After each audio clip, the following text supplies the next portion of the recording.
సజీవుడు మన రక్షకుడు, సర్వశక్తిమంతుడు, సృష్టికర్త యేసుక్రీస్తు నామంలో మనకందరికి శుభములు. చేయబడినటువంటి ప్రార్థనలను బట్టి దేవుని స్తుతిస్తున్నాను. ఆ ప్రార్థనలలో ప్రత్యక్షతలు, దాన్ని బట్టి కూడా దేవునికి వందనాలు. దేవుడు సజీవుడు, ఆయనకు అసాధ్యమైనటువంటిది ఏదీ లేదు. దేవునికి వందనాలు. 35వ కీర్తనను ధ్యానం చేయడానికి ప్రారంభించుకుందాము. 35వ కీర్తన మొదటి వచనము. ఇది కూడా దావీదు గారు పరిశుద్ధాత్మ ద్వారా రాసినటువంటి కీర్తన. దావీదు గారు పరిశుద్ధాత్మ ద్వారా పలికినటువంటి మాటలలో తన జీవితాన్ని, చరిత్రలో తన జీవితాన్ని చూస్తూ భవిష్యత్తులో రాబోయే తరములన్నిటికీ కూడా కావలసినటువంటి ఆత్మీయ పాఠాలను మనము నేర్చుకోవచ్చు. మొదటి వచనంలో దావీదు కీర్తన. యెహోవా, నాతో వ్యాజ్యమాడు వారితో వ్యాజ్యమాడుము, నాతో పోరాడు వారితో పోరాడుము. ఇది ఒక ప్రార్థన. ఇట్టి ప్రార్థనలు అంటే దావీదు గారి యొక్క ప్రార్థనలు చాలా, అంటే మనం చేసే ప్రార్థనలు తన యొక్క ప్రార్థనలకు ఒకసారి మనము పోలిస్తే చాలా తేడాలు కనపడతాయి. మనము ఇవన్నీ ధ్యానం చేసేది కూడా మనము నేర్చుకోవడానికి, మన ప్రార్థనలలో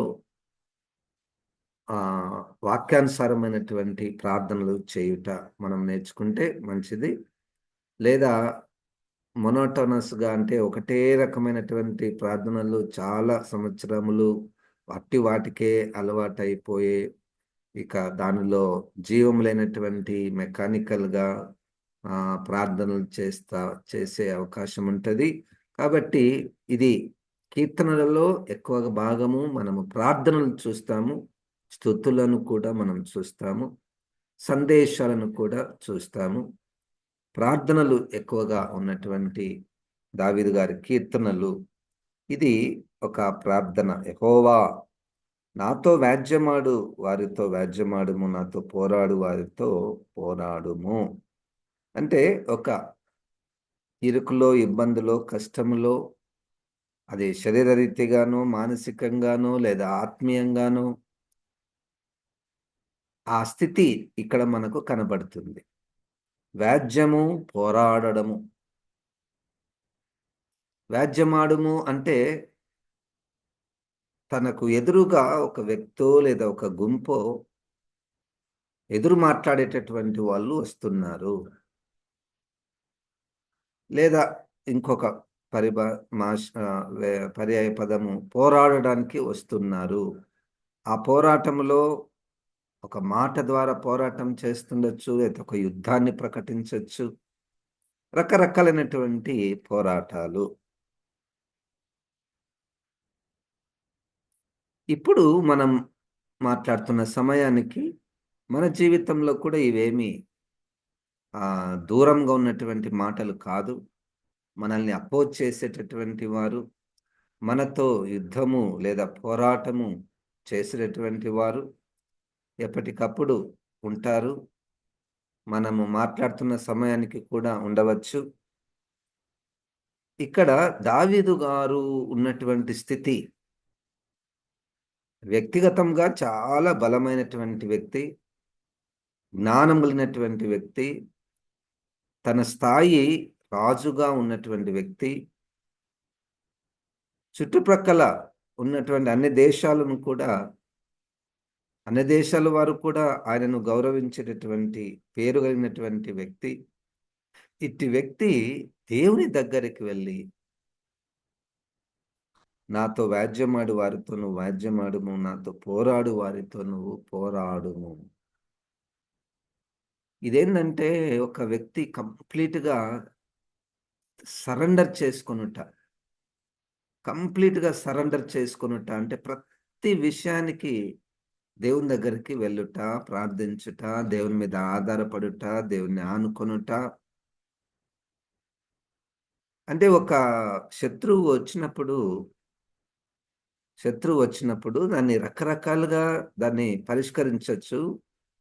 అయితే మొట్టమొదటగా ఆ విషయాన్ని దేవుని దగ్గరికి తీసుకొని వెళ్ళుట. ప్రతి విషయాన్ని దేవుని దగ్గరికి తీసుకొని వెళ్ళుట. యెషయా గ్రంథంలో 38, 39 అధ్యాయాలలో కూడా అక్కడ హిజ్కియా రాజు గారు కూడా తన శత్రువు అస్సీరీయులు రాజు పంపించినప్పుడు, రకరకాలుగా శత్రువు భయపెట్టినప్పుడు తాను దేవాలయంలోనికి వెళ్ళి వారు భయపెట్టి రాసినటువంటి ఉత్తరాన్ని దేవుని ఆలయంలో తెరిచి ఆయన ప్రార్థించినట్టు మనం చూస్తున్నాం. రాజులు అంత పెద్ద స్థాయిలో లేనటువంటి వారు ఇది ప్రార్థన అనే దానికంటే ఆధారపడుట లేదా అప్పగించుట లేదా దేవుని యొక్క సార్వభౌమ సర్వశక్తిని గుర్తించుట. మనకు ఎదురుగా వస్తున్నటువంటి రకరకాలుగా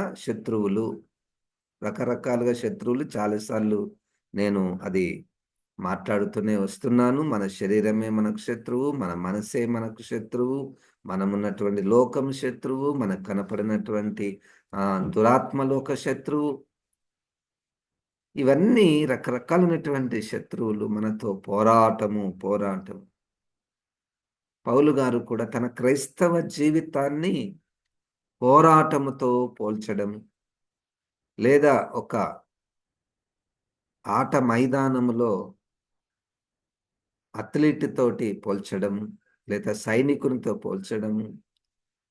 ఆ పోరాటము మంచి పోరాటము పోరాడి తిని, లేదా మృగములతో నేను పోరాడుచున్నాను. సో పోరాటం అనేటువంటి సర్వసాధారణం. ఏదో ఒక పోరాటం అయితే మనం ఉండనే ఉంటుంది. అయితే దానికి పరిష్కారము మొదటిది ప్రార్థన, రెండవది దేవుని శక్తి యందు నమ్మిక. దేవుని శక్తి యందు నమ్మిక. నాతో వ్యాజ్యమాడి వారితో వ్యాజ్యమాడము, నాతో పోరాడు వారితో పోరాడు. ఇప్పుడు ఈ మాట్లాడుతున్న సమయానికి దేవుడు మన శత్రువులతో పోరాడే విషయంలో ఒక 3 పద్ధతులు నాకు ఇప్పుడు కనబడుతున్నాయి. దేవుడు మన శత్రువుతో ఎలాగూ పోరాడుతాడు. మొట్టమొదటిగా ఇక ఎన్నో ఉండవచ్చు. నాకు తెలిసినటువంటి ఇప్పుడు గుర్తుకొచ్చినటువంటి 3 విషయాలు. మొదటిది, మనకు శక్తినిచ్చి మన ద్వారానే దాన్ని పరిష్కరించుట. అది దావీదు గారి జీవితంలో చాలాసార్లు యుద్ధాలలో తానే యుద్ధం చేశాడు. ఆ యుద్ధానికి కావలసినటువంటి శక్తి, బలము, కారణము, ప్రోత్సాహము, ప్రేరణ ఇవన్నీ కూడా మళ్ళా దేవునికి ఆపాదించడము. అది దావీదు గారి యొక్క గొప్పతనము. అది మనకు 144వ కీర్తనలో మొదటి వచనాలలో మనము చూస్తాము. 144వ కీర్తన చాలా నాకు ఇష్టమైనటువంటి మాట. దావీదు కీర్తన. నాకు ఆశ్రయ దుర్గమగు యెహోవా సన్నిధింపబడిన గాక. ఆయన నా చేతులకు యుద్ధమును, నా వేళ్లకు పోరాటమును నేర్పువాడై ఉన్నాడు. ఆయననే నేర్పువాడై ఉన్నాడు. దేవునికి స్తోత్రం. ఇది పోరాటములో మనల్ని వాడుకొని ఆ పోరాటాలను ఎదుర్కొనుట. రెండవది, మనము 2వ రాజుల గ్రంథములో 6వ అధ్యాయములో మనం చూస్తే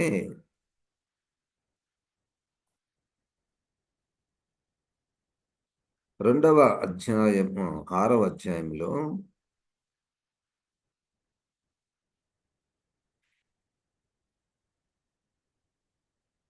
ఎలీషా గారిని శత్రువులు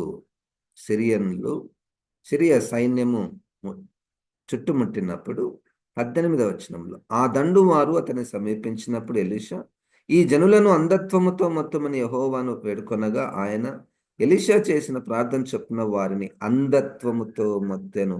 అప్పుడు ఎలీషా, ఇది మార్గము కాదు, ఇది పట్టణము కాదు. మీరు నా వెంట వచ్చిన యెడల మీరు వెదుకువాని యొద్దకు మిమ్మల్ని తీసుకొని పోదునని వారితో చెప్పి షోమ్రోను పట్టణమునకు వారిని నడిపించెను. ఇక్కడ దేవుడే ఆ శత్రువులకు అంధత్వాన్ని కలుగచేయుట. మరొక సందర్భంలో దేవుడు వారికి అంధత్వమును కలుగచేసి ఒకరినొకరు పొడుచుకొని చంపుకొనుట. అంటే శత్రువు మీద మనం చెయ్యి ఏయనవసరం లేదు. మనకు ఎదురుగా వచ్చినటువంటి శత్రువులు వారు కొట్లాడుకొని, వారు చంపుకొని అక్కడనే పరిష్కారం అయిపోతది. మన దగ్గరి వరకు రానీయడు. ఇదొక పద్ధతి. బైబిల్‌లో ఉన్నటువంటి పద్ధతి.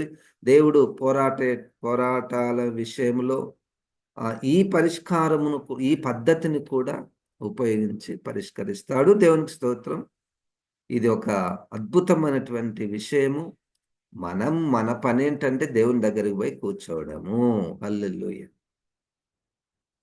మన సమస్యలను ఆయన దగ్గరికి చెప్పడము. చెప్పినప్పుడు తను ఏ పద్ధతిలో దాన్ని పరిష్కరిస్తాడో దేవునికి స్తోత్రం. మూడవ పద్ధతి మనం చూస్తే ఇది న్యాయాధిపతుల గ్రంథము 5వ అధ్యాయము 20వ వచనములో, నక్షత్రములు ఆకాశము నుండి యుద్ధము చేసెను. నక్షత్రములు తమ మార్గముల నుండి సిసెరాతో యుద్ధము చేసెను. సృష్టి ద్వారా దేవుడు యుద్ధము చేయుట. దేవునికి స్తోత్రం. ఎప్పుడు ఎట్లా మార్పులొస్తాయో తెలియదు. సృష్టి ద్వారా యుద్ధము చేయుట, పరిష్కరించుట. దేవుడు సృష్టికి ఆజ్ఞనిచ్చుట. ఐగుప్తులో ఇశ్రాయేలీయులు బానిసలుగా ఉన్నప్పుడు వారికున్నటువంటి పోరాటము, వారి తరపున ఎవరు పోరాడాలి? వారి తరపున ఎవరు పోరాడాలంటే దేవుడు సృష్టి ద్వారా 10 తెగుళ్ళతో వారితో పోరాడినట్టు మనము చూస్తున్నాం. దేవుడు పోరాడతాడు. మన తరపున వ్యాజ్యమాడతాడు. ఏ రకంగానైనా దేవుని దగ్గరికి తీసుకొని వెళ్ళుట, దేవుని మీద ఆధారపడుట, ఆనుకొనుట. ఇది ఇట్టి వాక్యాల ద్వారా దేవుడు మనకు ఆ క్రొత్త విషయాలను నేర్పిస్తుంది. నిర్గమకాండము 14వ అధ్యాయంలో ఇప్పుడు ఒక పోరాటం, మరణ భయం, చచ్చిపోతామేమో అన్న భయం. మరి దేవుడు దీన్ని ఎట్లా పరిష్కరిస్తాడు? అసలు మనం ఆ స్థితిలో ఉంటే వెనక సైన్యము, ముందు సముద్రము. వెనుక సైన్యము, ముందు సముద్రం అన్న స్థితిలో వచ్చినప్పుడు మనము చేయవలసింది మీరు మౌనముగా ఉండుడి. అద్భుతమైనటువంటి వాక్యము. నిర్గమకాండము 14వ అధ్యాయము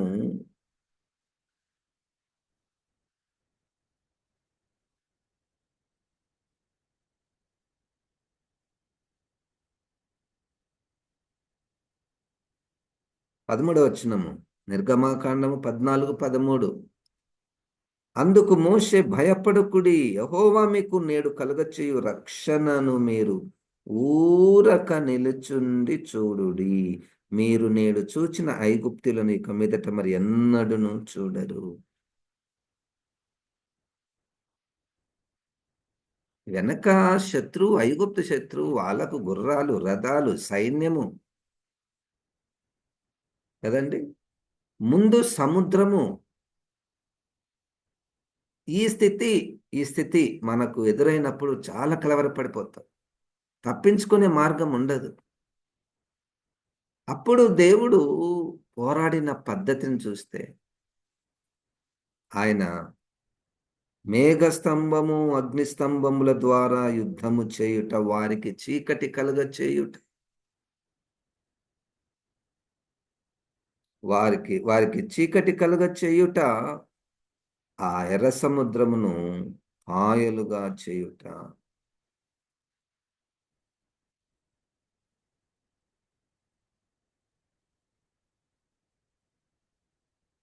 చూడండి 19వ వచనంలో. అప్పుడు ఇశ్రాయేలు ఎదుట సమూహమునకును ముందుగా నడిచిన దేవదూత వారి వెనుకకు పోయి వారిని వెంబడించెను. ఆ మేఘస్తంభము వారి ఎదుట నుండి పోయి వారి వెనుక నిలిచెను మేఘస్తంభము. అది ఐగుప్తుల సేనకు ఇశ్రాయేలు సేనకు నడుమ ప్రవేశించెను. అది మేఘము గనుక వారికి చీకటి కలిగెను గాని రాత్రి అది వీరికి వెలుగిచ్చెను గనుక ఆ రాత్రంతయు ఐగుప్తుల సేన ఇశ్రాయేలును సమీపించలేదు. ఆయన యొక్క పోరాటం దేవుడు ఎట్లా పోరాడతాడో చూడండి. ఇప్పుడు కూడా మనము అవి మన కనులకు కనపడవేమో. సృష్టి ఎట్లా పనిచేస్తుందో, ఎందుకు పనిచేస్తుందో చాలాసార్లు మనం వింటూ వస్తున్నాము. సృష్టి దేవుని చేతిలో ఒక బలమైనటువంటి పనిముట్టు. తన ప్రణాళికలు నెరవేర్చుటకు దేవుడు ఆ సృష్టిని వాడుకుంటాడు. సృష్టికి ఆజ్ఞనిస్తాడు. సృష్టికి ఆజ్ఞనిస్తాడు. దేవునికి స్తోత్రం. సృష్టిలో ఎన్నో మార్పులు జరుగుతుంటాయి. అవి మనకు అంతగా తెలియదు. ఇంకా కొంచెం ఎక్కువగా చదువుకున్న వాళ్ళకు లేదా సైంటిస్టులకు వాళ్ళకు ఎక్కువగా తెలుస్తుండొచ్చు. వాళ్ళకు అనేక మార్పులు. ఈ మార్పులు యొక్క ఉద్దేశములు దేవుని యొక్క ఉద్దేశములు నెరవేర్పు కొరకు. ఎవరితో ఎప్పుడు యుద్ధం చేస్తారో, ఎవరికి ఎప్పుడు సహాయం చేస్తుందో సృష్టి చూడండి. కనుక పోరాటము, వ్యాజ్యములు మన జీవితంలో సర్వసాధారణము. అయినా మనం నేర్చుకోవలసినటువంటిది ఏంటంటే, మనకు ఎదురుగా వచ్చినటువంటి శత్రువు ఏ రూపంలో ఉన్నైనా మనలో ఉన్నవాని కంటే వాడు బలవంతుడు కాదు. దేవునికి స్తోత్రం. యేసుక్రీస్తు మనలో ఉంటే శత్రువు ఎత్తి వారైన బలహీనులే. ఇది గుర్తుపెట్టుకోవాలి. భయపడద్దు. శత్రువులను చూసి భయపడద్దు. భయపడుతున్నామంటే మనలో ఉన్నటువంటి యేసుక్రీస్తుని మనం తక్కువ చేస్తున్నట్టు. యేసుక్రీస్తుకు అసాధ్యమైనటువంటిది ఏదైనా ఉన్నదా? నిజమే అది. ఆ యేసుక్రీస్తు మీద నమ్మిక పెట్టుకుంటే సరిపోతుంది. యుద్ధము చేయువాడు, మన తరపున యుద్ధము చేయువాడు. దేవునికి స్తోత్రం. ఒక వాక్యము ప్రకటన గ్రంథము 17వ అధ్యాయములో 14వ వచనములో ఇక్కడ అపవాది 17:14 వీరు గొర్రెపిల్లతో యుద్ధము చేతురు గాని గొర్రెపిల్ల ప్రభువులకు ప్రభువును రాజులకు రాజునై ఉన్నందునను అతనితో కూడా ఉండిన వారు పిలువబడిన వారై ఏర్పరచబడిన వారై నమ్మకమైన వారై ఉన్నందునను ఆయన ఆ రాజులను జయించును. క్రూర మృగము 10 మంది రాజులతో కలిసి ఒక రాజ్యమును ఏర్పాటు చేసి గొర్రెపిల్లకు వ్యతిరేకముగా పరిపాలిస్తున్న సమయములో వారు గొర్రెపిల్లతో యుద్ధము చేస్తారు. మనతో యుద్ధము ఎట్లాగూ చేస్తూనే ఉన్నారు. అయితే మనము గొర్రెపిల్ల ఇద్దరము కలిసి వారితో యుద్ధము చేసి వారిని జయిస్తాము. దేవునికి స్తోత్రం.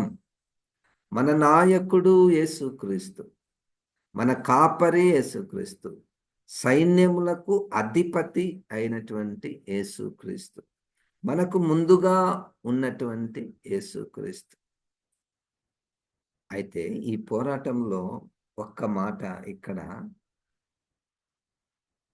ఆయనను వెంబడిస్తున్నటువంటి వారు ఎవరు? 14వ వచనంలో తనతో కూడా యేసుక్రీస్తుతో కూడా ఉండినటువంటి వారు ఎవరు? పిలువబడిన వారు, ఏర్పరచబడిన వారు, నమ్మకమైన వారైనందున. పిలువబడిన గుంపు పెద్దదే. మరి ఏర్పరచబడిన గుంపు 2 భాగాలుగా చేసేసారు. పిలువబడిన వారు అనేకులు, ఏర్పరచబడిన వారు కొందరే. ఇప్పుడు యుద్ధంలో మన పాత్ర ఏంటంటే ఏర్పరచబడినవారు. ఏంటి గుర్తేంటి? నేను ఏర్పరచబడ్డానా లేదా? గుర్తు నమ్మకమైనటువంటి వారు. నమ్మకమైనటువంటి వారు. ఎంత నమ్మకం అంటే ఒక్కసారి క్రీస్తుకు మాట ఇస్తే ఇక దాన్ని వదిలిపెట్టారు. ఈ 17వ అధ్యాయములో నమ్మకము, నమ్మకము అంటే అర్థం ఏంటంటే చాలా ప్రమాదకరమైనటువంటి స్థితి. 17వ అధ్యాయము ప్రకటన గ్రంథంలో మహావేశ్య, ఎర్రని మహాఘట సర్పము, అపవాది వేసే వేషాలు చూడండి. పైన వచనాలలో మొదటి వచనంలో ఆ 7 పాత్రలను పట్టుకొనిన 7గురు దేవదూతలలో ఒకడు వచ్చి నాతో, రెండో వచనం, ఒకడు వచ్చి నాతో మాట్లాడుచు ఇలాగ చెప్పాను, నీవిక్కడికి రమ్ము, విస్తార జలముల మీద కూర్చున్న మహావేశ్యకు చేయబడి తీర్పున నీకు కనపరచెదను. భూరాజులు ఆమెతో వ్యభిచరించిరి, భూనివాసులు ఆమె వ్యభిచార మధ్యములో మత్తులైరి. అప్పుడతడు ఆత్మవశుడైన నన్ను అరణ్యమున కొనిపోగా దేవదూషణ నామములతో నిండుకొని 7 తలలను 10 కొమ్ములను గల ఎర్రని మృగము మీద కూర్చుని యొక్క స్త్రీని చూచి తిని. ఆ స్త్రీ ధూమ్ర రక్త వర్ణము గల వస్త్రము ధరించుకొని బంగారంతోను రత్నములతోను ముత్యములతోను అలంకరింపబడినదై ఏహ్యమైన కార్యములతోను తాను చేయుచున్న వ్యభిచార సంబంధమైన అపవిత్ర కార్యములతోను నిండిన యొక్క సువర్ణ పాత్రను తన చేత పట్టుకొని ఉండెను. దాని నొసట దాని పేరు ఇలాగ వ్రాయబడినది ఉండెను, మర్మము వేశ్యలకును భూమిలోని ఏహ్యమైన వాటికి తల్లి అయిన మహాబబులోను. మరియు ఆ స్త్రీ పరిశుద్ధుల రక్తము చేతను, యేసు యొక్క హతసాక్షుల రక్తము చేతను మత్తిలీండుట చూచితిని. నేను దాన్ని చూచి బహుగా ఆశ్చర్యపడగా. ఇది ఒక కాలము, ఒక ఆత్మ, మహావేశ్య కాలము, మహాబబులోను కాలము. ప్రజలు ఇట్టి ఆత్మతో నింపబడి ఉంటారు. ఇట్టి ఆత్మతో ఏహ్యమైన కార్యములు చేయుట. ఇట్టి పరిస్థితులలో నమ్మకమైనటువంటి వారు, ముద్ర వేసుకొననటువంటి వారు, గట్టిగా స్థిరముగా నిలబడేటటువంటి వారు. 18వ అధ్యాయంలో మహాస్త్రీ ఈ వేసే వలలకు పడనటువంటి వారు. రండి, నేను ధనవంతులుగా చేస్తాను, రండి, సుఖంగా ఉండండి, తినండి, తాగండి, వ్యాపారాలు చేసుకోండి అని మహావేశ ఎన్నో ఆకర్షణలు ఇస్తున్నప్పటికీ లేదు, మాది గొర్రెపిల్ల కుటుంబము, వాటికి మేము ఆకర్షింపబడం. దేవునికి స్తోత్రం. వారు నమ్మకమైనటువంటి వారైనందున వాళ్ళతో పోరాటము చేసి జయిస్తారు. మాట్లాడుతున్న సమయానికి ఎవరు నీతో వ్యాజ్యమాడుచున్నారు? ఎవరు నీతో పోరాడుచున్నారు? మన శరీరంతోనే ఒక పోరాటం ఉంటుంది. అది కూడా ఒక పెద్ద శత్రువే. పరిశుద్ధాత్మ దేవుడు ఇట్టి వాక్యములలో ఉన్నటువంటి జీవాన్ని, వెలుగును మన హృదయములలో రాశాడనుకోండి. దేవునికి స్తోత్రం. యుద్ధము యెహోవాదే, జయము యెహోవాదే. యుద్ధము యెహోవాదే, జయము యెహోవాదే.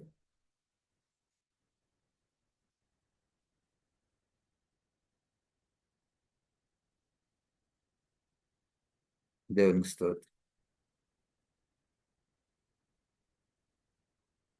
యేసు రక్తములో జయం. యేసు రక్తంలో కడగబడి యేసు నామమును కలిగి రక్షణ కలిగి యేసుక్రీస్తుని హృదయంలో ప్రతిష్ఠించుకొని ధరించుకొని ఉన్నటువంటి మనము శత్రువు వచ్చినప్పుడు దావీదు వలె, దేవా నువ్వే వ్యాజ్యమాడువాడవు, దేవా నువ్వే నా తరపున పోరాడువాడవు. దేవునికి స్తోత్రం. నిజముగా మొరపెట్టినా దేవుడాలకించకుండునా, సహనముతో కనిపెట్టినా సమాధానమియ్యకుండునా. జీవము గల దేవుడు మౌనముగా ఉండునా. జీవము గల దేవుడు అంటే ఇప్పుడు ఉన్నాడు మనం మాట్లాడుతున్న సమయానికి. జీవము గల దేవుడు మౌనముగా నుండునా, తన పిల్లల కాయన మేలు చేయకుండునా. తన పిల్లల కాయన మేలు చేయకుండునా, నిజముగా మొరపెట్టినా దేవుడాలకించకుండునా. సృష్టికర్తయైన ప్రభువుకు మన అక్కర తెలియకుండునా, సరి అయిన సమయానికి దయచేయక ఊరుకుండునా. సృష్టికర్త సర్వశక్తుడైనటువంటి యేసుక్రీస్తు మనము మొరపెడితే, ఆయనను ఆశ్రయిస్తే, ఆయన మీద ఆనుకుంటే, మన చింత యావత్తును ఆయన మీద వేస్తే నమ్మదగిన వాడు. మనం నమ్మకంగా ఉందాము అంతే. మన పాత్ర ఏంటంటే ప్రార్థన చేయడం, నమ్మకంగా ఉండడం. పరిశుద్ధాత్మ దేవుడు అట్టి కృప, అట్టి శక్తి మనకు దయచేయనుగాక. ప్రార్థన. జీవం గల దేవా, మాకు ఇచ్చినటువంటి సమయాన్ని బట్టి నీకు వందనాలు.